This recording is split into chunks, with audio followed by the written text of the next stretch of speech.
오늘 주시는 말씀 보겠습니다. 룻기 4장의 말씀입니다. 룻기 4장 13절에서 22절의 말씀입니다. 룻기 4장 대신 읽는 거는 16절에서 22절까지 읽도록 하겠습니다. 한 목소리를 읽겠습니다. 시작. 나오미가 아기를 받아 품에 품고 그의 양육자가 되니 그의 이웃 여인들이 그에게 이름을 지어 주되 나오미에게 아들이 태어났다 하여 그의 이름을 오벳이라 하였는데 그는 다윗의 아버지인 이새의 아버지였더라. 베레스의 계보는 이러하니라. 베레스는 헤스론을 낳고 헤스론은 람을 낳고 람은 아비나답을 낳고 아미나답은 나손을 낳고 나손은 살몬을 낳았고 살몬은 보아스를 낳았고 보아스는 오벳을 낳았고 오벳은 이새를 낳고 이새는 다윗을 낳았더라. 아멘. 헤세드로 이어지는 삶과 족보라는 제목이 잡혀 있는데요. 계속해서 우리가 한 2, 3주 정도 룻기를 다룹니다. 오전에도 좀 말씀했지만 추수의 시즌에 하나님이 어떻게 추수의 삶에 동참시키는지에 대한 이야기로 유대인들이 매년마다 오순절 시즌, 추수의 시즌에 맥추절에 이 말씀을 나눕니다. 삶이 아무리 절망적이어도 하나님의 이 헤세드의 길을 발견한 사람들은 절망이 희망으로 변합니다. 진짜 그렇습니다.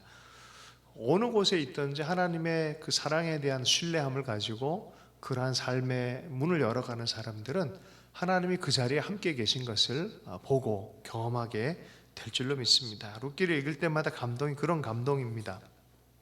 자, 계속해서 헤세드 이야기로 그러면 들어가서 4장의 말씀을 보면은 자, 형수치사 제도, 오늘 아침부터 계속 이게 헷갈려요. 수혼 제도라 그래요. 그래서 그것을 통해서 유산 무르기 우리가 뭐 깊이 설명 안 할게요. 자, 그걸 대상으로 보아스가 드디어 나섰어요.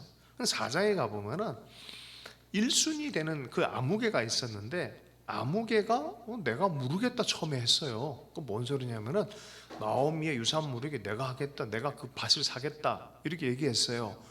그러면 사면은 어떻게 돼요? 나오미의 자손이 없기 때문에 결국 이 밭은 누구께 됩니까? 자기께 돼요. 자기 이름의 것이 돼요. 근데 만약에 나오미의 밭을 사면서 룻을 취해서 아이가 나온다 그러면 이 밭은 누구께 되는 거예요? 룻의 남편의 이름에 이게 유산이 되는 거예요. 그리고 그 땅을 계속해서 권리를 갖는 것은 나오미의 계열의 밭이 되어지는 거예요. 그러니까 계산을 따져보니까 첫 번째 아무개는 야, 이거 내 손해다. 괜히 돈 주고 사고 애쓰고 나중엔 내 것도 안 되는데 하면서 이걸 딱 버려버리는 거예요. 그러니까 신발 벗은 자가 되는 거예요. 누가 기다렸습니까? 이런 결과를 보아스가 올해부터 영적으로 열린 눈이 있어서 먼저 봤어요. 내가 하겠다. 내가 이걸 하겠다. 여러분 이거 되게 중요합니다. 예전에 러시아에 실제로 있었던 일이에요. 사형 딱 해서 12명의 사람들이 사형을 당하게 돼요. 끝까지 신앙을 포기하지 않는 사람들을 죽입니다. 차가운 물에 들어가게 해가지고 막판에. 근데 경비병 중에 한 명이 딱 보니까 하늘을 딱 봤는데 이 사람 눈에 영안이 열려버린 거예요.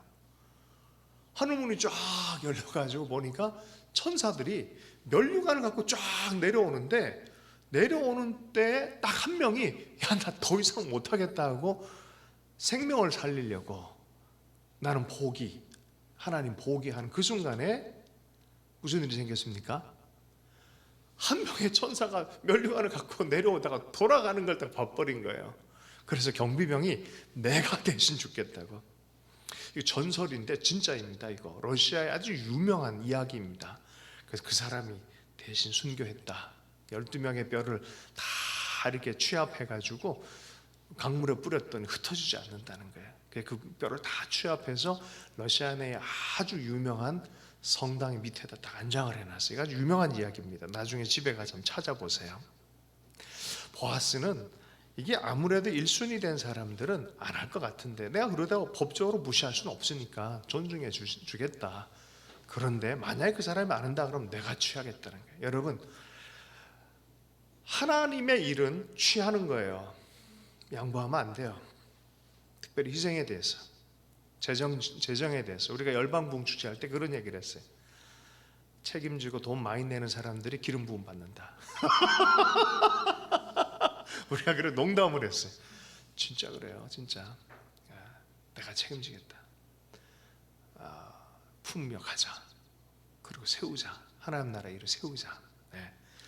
자, 이것을 뭐라 그러냐면 대속자, 고엘이라 그래요. 대속자, 대신해서. 굳이 해줄 필요 없는데 대신해서 받아주고 세워주고, 그런 걸 고엘 제도라 그래요. 가일, 고엘. 그래서 아시죠? 네, 할렐루야. 네, 넘어갑니다. 대속자, 대속하다. 여러분, 이 대속하는 이 보아스와 같은 역할들, 바로 예수 그리스도의 역할이에요. 근데 이 이야기와 성경 전체 주제에 이 대속자 얘기가 계속됩니다. 특별히 이사야 선지자는 이렇게 얘기를 합니다. 이사야서 44장 22절에 보면 내가 내 허물을 빽빽한 구름같이 내 죄를 안개같이 없이 하였으니 너는 내게로 돌아오라. 내가 너의 구속자 됨이니라. 내가 너를 구속하였습니다. 네. 욥기의 말씀도 이렇게 합니다. 19장 25절 내가 알기에는 나의 대속자가 살아계시니, 욥이 얘기하는 거예요. 내 대속자가 계시다. 영원한 세계 안에 내 대속자가 계시다. 마침내 그가 땅 위에 서실 것이다. 나는 그 마지막 때 그분 앞에 서서 계산할 거다. 여러분, 영적인 안목이 길어야 돼요. 오늘 짧은 눈으로 보면 안 보여요. 이 룻기의 이야기는 처참한 것으로부터 시작해요. 이게 장편 소설인 걸 모르고 앞장 한 장만 읽으면 뭐 이런 게 다 해서 던져버리는 거예요. 신앙생활에 이런 거 던져버릴 수 딱 좋습니다. 남편 죽죠. 아들 2명 죽죠. 가난에 찌들었죠. 여기에 무슨 소망이 있겠습니까? 그런데 한 페이지 더, 여러분, 인생은 단편 소설이 아니라 장편 소설입니다. 할렐루야. 끝날 때까지 끝난 거 아니에요. 하나님 위대한 꿈을 꾸시길 바랍니다. 누구로 말미암아? 대속자로 말미암아. 룻기 주제예요. 대속자로 말미암아 너의 삶은 계속 꿈을 꿀 수 있다. 너의 삶은 계속 축복의 연결선상에 있다. 근데 그 중심은 무엇이냐? 바로 헤세드의 사랑에 대한 얘기입니다. 헤세드의 길을 밟아온 사람들이 경험하는 거고 누리는 것입니다. 나오미, 룻 둘 다 그 사랑으로 똘똘 뭉쳐서 가잖아요. 가난하고 저주스러운 삶일지라도 그 사랑 때문에 길을 발견하고 살 희망을 발견하고 사는 사람들. 르 미제러블, 레미제라블의 그 가난하고 연약한 사람들 아니겠습니까? 그들 속에서 긍휼과 사랑으로 이야기를 만들어가는 유명한 소설, 장발장의 뭐죠? 장발장이 아니죠, 참. 내가 뭐라 빅토르 휴고. 그래서 빅토르 휴고. 뭐 잘못 얘기해도 못 알아듣네 다들.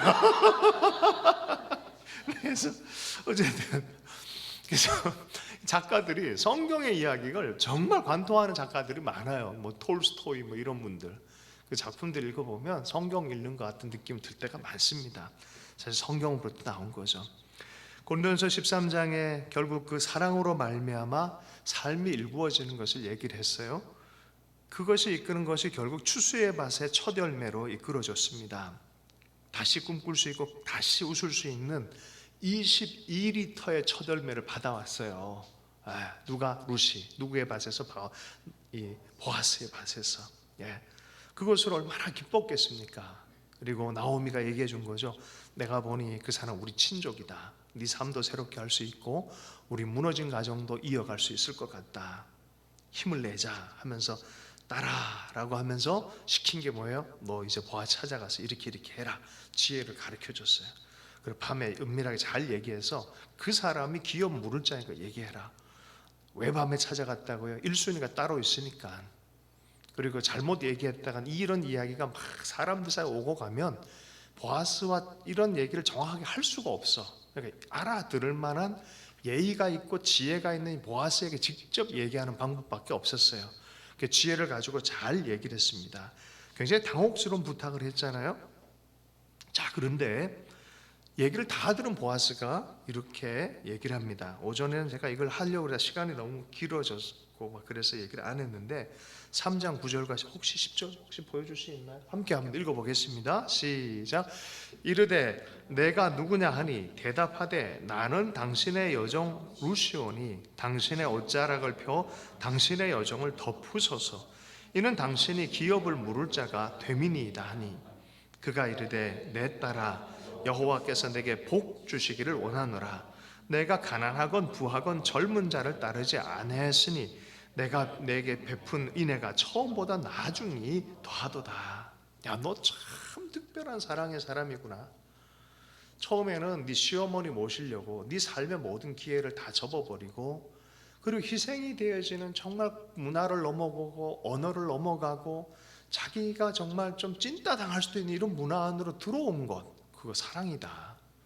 그런데 하나 더 나가서 젊은 유대인 젊은이들과 결혼할 수도 있는데 그 기업 물은다는 그 이유 때문에 이 늙은이가 된 이 보아스, 나에게 시집 오려는 것, 그 시어머니를 살리기 위해서 그 뜻을 하기 위해서 여기까지 한 것. 처음 시어머니를 향한 그 사랑도 대단하지만 네가 끝으로 가면 갈수록 나중이 더 강력한 헤세드구나 라고 말해주는 거예요. 더 깊어진 거예요. 그죠? 보아스 입장에서 그랬을 거예요. 보아스는 나이도 많았고 우리가 오늘 이런 얘기하다고 사모님을 얘기했어요.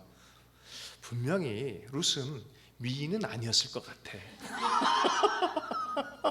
다른 얘기가 없어. 그래서 보아스도 얘기하는 게 그런 얘기만 해. 언약 얘기만 하고 하나님 얘기만 하고 막 그렇게 얘기를 한 거죠. 보아스의 날개, 룻의 날개, 하나님의 날개, 은혜의 날개 이야기예요. 여러분, 은혜와 헤세드의 삶을 사는 사람에게는 이게 계속 공명이 되어집니다. 뭘 하든지 그래요, 진짜로. 그러니 여러분, 하나님의 마음을 따라 십자가를 품고 살아가는 것에 대한 확신을 가지십시오. 그렇게 가지십시오. 그럼 하나님이 가까워집니다. 억지로라도 누군가 살리기 위해서 십자가를 품어야 된다, 품으십시오. 주님의 이름으로 품어야 된다, 품으십시오. 죽을 것 같은 그런 감정의 어려움도 있을 겁니다. 그러나 하라 그러면 해보십시오.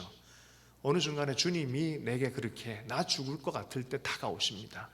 그리고 너 잘 간다라고 격려해 주십니다. 보세요. 이런 얘기를 할 때 내가 너 꼭 지키라라고 보아스가 얘기하듯이 예수님도 똑같이 우리에게 얘기를 하세요. 내 이 약속 꼭 지키면 여호와께서 살아계시는 한 내 이 약속 꼭 지킨다.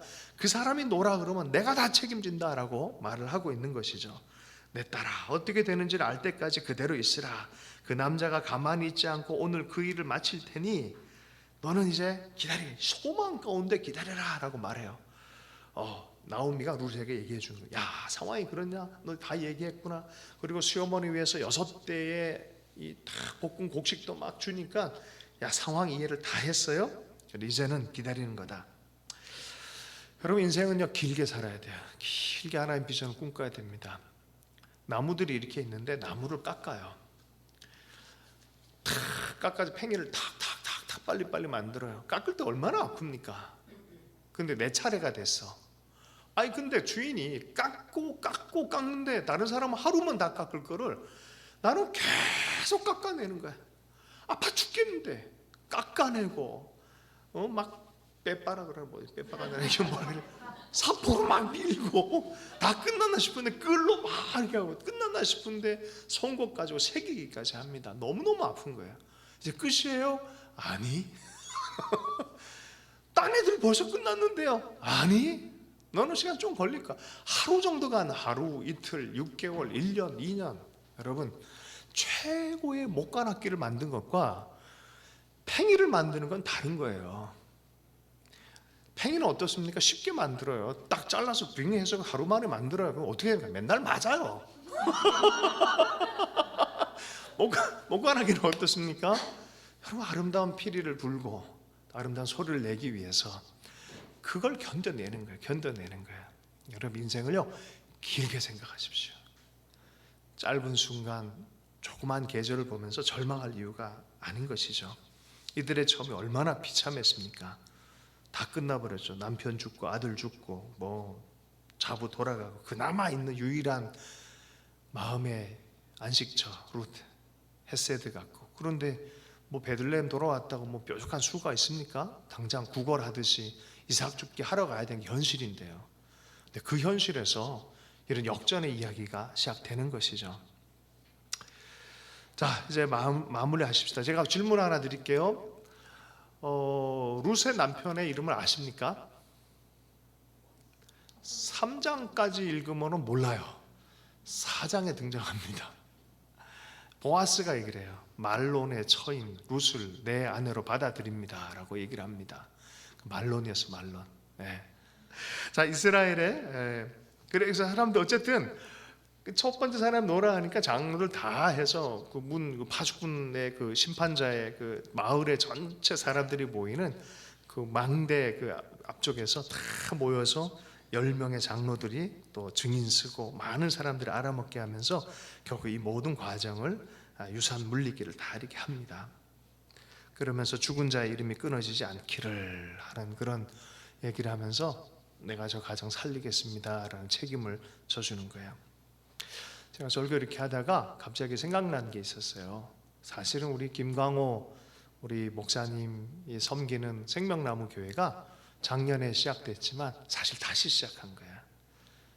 한 7, 8년 전에 권사님, 김주 권사님이 북한 탈북지체 공동체가 시작한 교회 이름이 생명나무 교회였어요. 내가 광호 목사한테 한마디 했어요. 너 잊으면 안 돼. 거기로부터 시작되어졌어. 너 좀 그 이름 다시 쓰면 안 되겠냐 했더니 다시 한번 이어보겠다고 해서 이름을 가져온 거예요. 다시. 그래서 생명나무 교회가 된 거예요. 할렐루야. 그래서 이 두 가지 이야기가 같이 이렇게 겹쳐져 나가는데, 그런다고 해서 김주 권사님의 이 이야기로만 남느냐? 그러지 않잖아요. 보아스가 받아줬다 그래가지고 그쪽 사람들이 보아스만 이용하고 끝나, 그렇지 않거든요.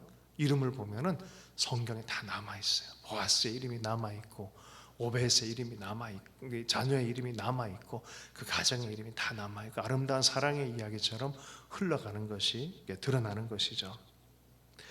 여러분, 끊어지지 않는 이름이 되길 바란다라고 이 장로들이 축복을 해줘요. 축복. 자, 장로들도 이 모습이 흐뭇했던 것 같아요. 그래서 계속 축복하는 말들을 서로 주고받습니다. 자, 14장 13절에서 15절까지 말씀을 한번 읽어보십시다. 함께 읽어보겠습니다. 시작. 이에 보아스가 룻을 맞이하여 아내로 삼고 그에게로 들어갔더니 여호와께서 그에게 임신하게 하심으로 그가 아들을 낳은지라. 여인들이 나오미에게 이르되 찬송할지어다. 여호와께서 오늘 내게 기업 물을 자가 없게 하지 아니하셨도다. 이 아이의 이름이 이스라엘 중에 유명하게 되기를 원하노라. 이는 내 생명의 회복자이며 내 노년의 봉양자라. 곧 너를 사랑하며 7 아들보다 귀한 내 며느리가 낳은 자로라 하니라. 아멘. 나오미의 가정, 말론과 기럨 가정은 망한 것이 아니라 이렇게 해서 이어지는 것을 보게 되어집니다. 오늘 내게 기업 물을 자가 없지 않게 했는데 이번에 이렇게 낳은 이 오벳이 유명한 이름이 되길 바란다라고 사람들에게 축복을 해줍니다. 자, 이제 말씀을 마무리하면서 16절부터 22절까지의 말씀을 한번 읽어보겠습니다. 시작. 나오미가 아기를 받아 품에 품고 그의 양육자가 되니 그의 이웃 여인들이 그에게 이름을 지어주되 나오미에게 아들이 태어났다 하여 그의 이름을 오벳이라 하였는데 그는 다윗의 아버지인 이새의 아버지였더라. 베레스의 계보는 이러하니라. 베레스는 헤스론을 낳고 헤스론은 람을 낳고 람은 암미나답을 낳고 암미나답은 나손을 낳고 나손은 살몬에게서 낳았고, 잠깐만요, 살몬의 부인 이름이 뭐라고요? 라합. 마태복음 1장에서 이 라합 이야기를 계속 이어갑니다. 그죠? 그리고 이 모압 여인 룻의 이름도 이어갑니다. 근데 어쨌든 여기는 유대 족보이기 때문에 형제들의 족보로 한번 읽어보면 살몬을 낳고 살몬이 바로 보아스를 낳고 보아스는 오벳을 낳고 오벳은 이새를 낳고 이새는 다윗을 낳았더라. 룻의 이야기는 증조 할머니의 이야기입니다. 룻의 이야기가 바로 다윗의 증조 할머니가 되어지는 것입니다. 어쩌면 이런 생각을 못할 수 있어요. 내 삶에 무슨, 그죠? 내 삶에 무슨 왕가의 이야기가 있을 수 있을까? 여러분, 이런 말이 있어요. 꿈 너머의 꿈. 꿈 너머의 꿈. 나는 겨우 요 정도 꿈을 꿨는데 하나님은 꿈 너머의 꿈을 꾸게 하세요.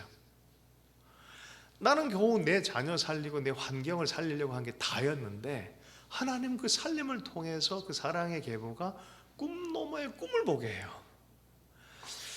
나는 그냥 할렐루야 우리 한 명을 바라봤는데 그 사람을 통해서 하나님이 또 꿈꾸는 게 있어요. 할렐루야. 여러분의 꿈을 전수해주고 품어주는 대상이 있습니까? 나는 그냥 그 정도인 줄 알았는데 하나님은 그를 통해서 더 큰 꿈을 보게 하는 것이죠. 하나님의 꿈의 방식이 그렇습니다. 나는 오늘 아침에 참 감동이 됐어요. 그 어저께 얘기했던 북한 청년이 이렇게 왔어요. 경기대학교 법대를 다닌다 그래요. 4학년인데 성적이 뭐 뛰어나거나 그러지 않는데 얘가 27살 때부터 30살까지 공부를 해서 거기까지 따라왔다는 건 대단한 것 같아요. 그 아이가 이렇게 보면서 이름이 성주였어요. 성주. 내가 성주에 대한 특별한 애정이 있거든요. 나는 성주만 보면 마음이 두근거려요. 진짜로. 야, 쟤가 뭐 하겠다. 이런 마음이 저 안에 늘 있었거든요. 뭐가 있다. 근데 한 명을 통해서 꿈을 꾸는 거예요. 꿈을 꾸는 거. 네. 오늘 광호 목사가 가니까 마음이 허전해. 어떡하지? 지 혼자 이제 꿈꿀 시간이고 뭐 어쩔 수 없잖아. 이제 공동체가 생겼잖아. 그런데 이 아이들이 이렇게 또 보이는 거예요. 우리는 세계 다 책임을 어떻게 집니까? 내 삶에 지금 여기서 나에게 온 그 사람, 내 수준은 그거밖에 안 되죠. 내 고민 그렇잖아요. 근데 하나님은 그걸 이어서 계속 꿈꾸게 하신 분이란 거죠. 어쨌든 우리에게 온 그 사람들을 잘 인지하고 받아들이고 사랑하는 법을 우리는 꼭 배워야 됩니다. 할렐루야.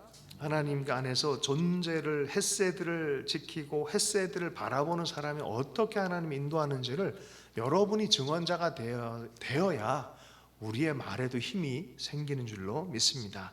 요한복음 1장 14절의 말씀입니다. 말씀이 육신이 되어 우리 가운데 거하시며 우리가 그의 영광을 보니 아버지의 독생자의 영광이요 헤세드와 에메시 충만하더라.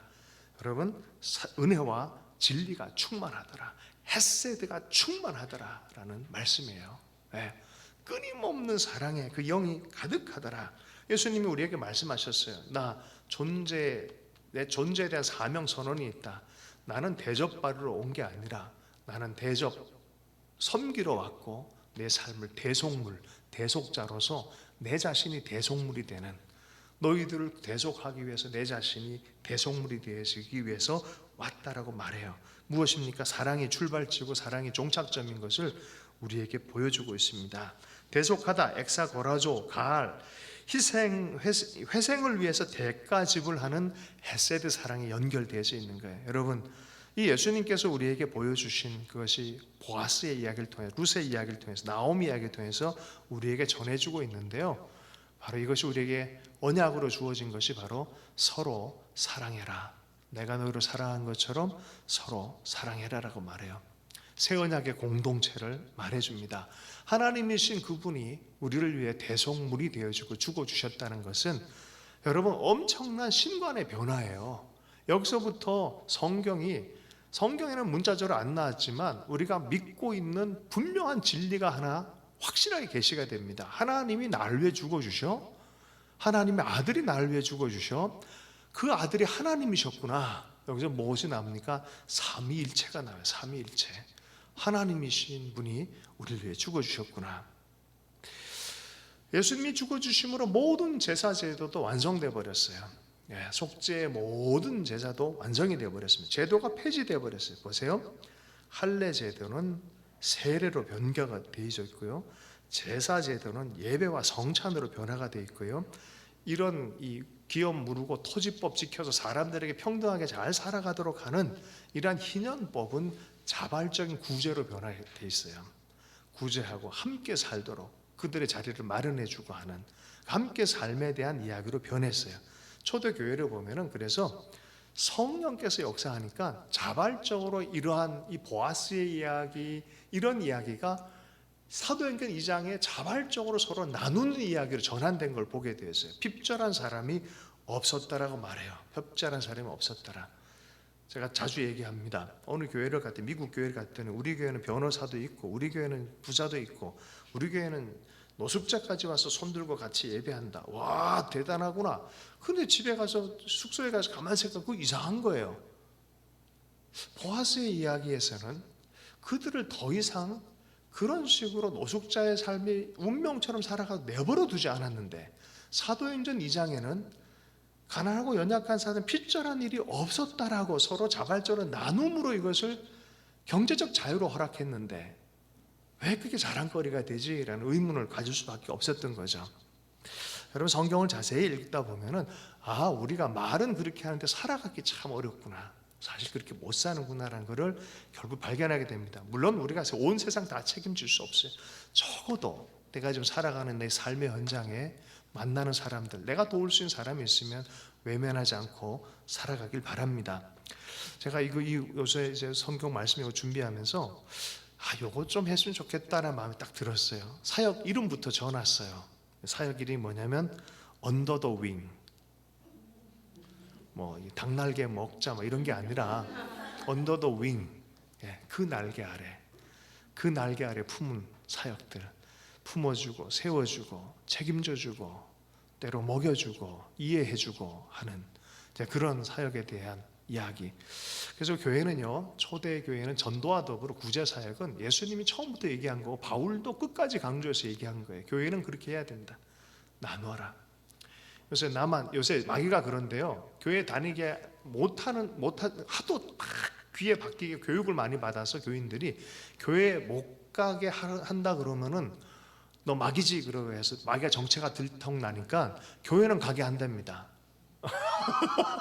그럼 어떻게 하냐? 너만을 위해서 신앙생활해. 이게 마귀의 방법이 됩니다. 너만을 위해서 신앙생활해. 너의 이익을 위해서 신앙생활해. 너의 성공을 위해서만 계산을 해. 이게 딱 마귀의 짓이랍니다. 그러면요, 교회는 다니는데 하나님의 마음을 전혀 알 수가 없어요. 내 삶이 누군가의 날개가 되도록 품어주고 사랑하고, 작지만 콩 하나 갖고도 나눌 수 있는 그 마음을 잃어버리지 않는 게 삶의 기적입니다.